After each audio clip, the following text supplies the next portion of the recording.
Hi, this is my sketchbook tour of week 9 and 10 for class of Art 17th, which was a still life drawing.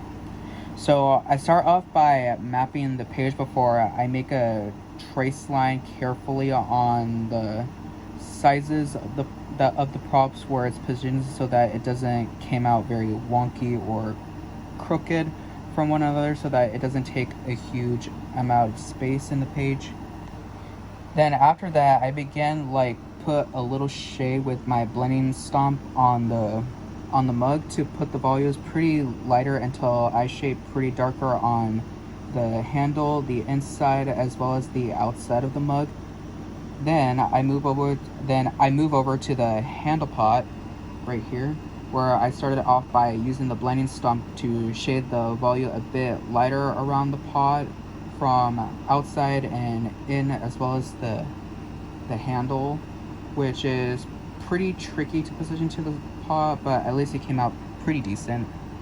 As then I made to the fabric part in the background, which was pretty easy to work out because I used like a cloth to smear the page all over so that like all like a little bit of a shade to make it affected.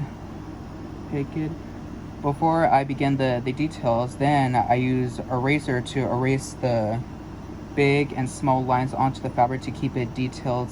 Same with the handle on the pot, as you can see.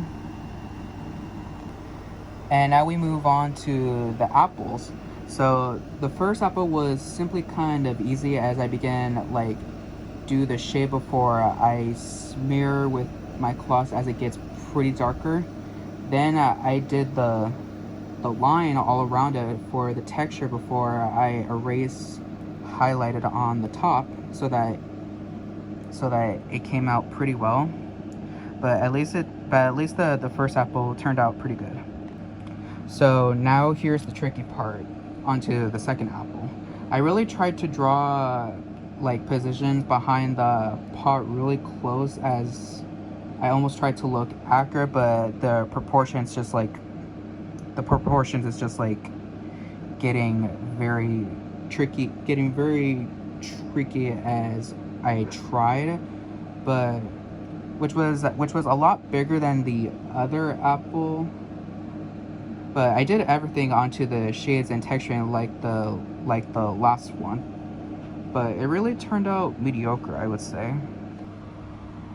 And for the final touch, I began smearing. I began smearing with my cloth all around it until I get more of a highlight the shades as well as the textures, like the reflective light on the pot, as well as some of the fabric, as you can see. So I think that's all of my sketchbook tour for week 9 to 10.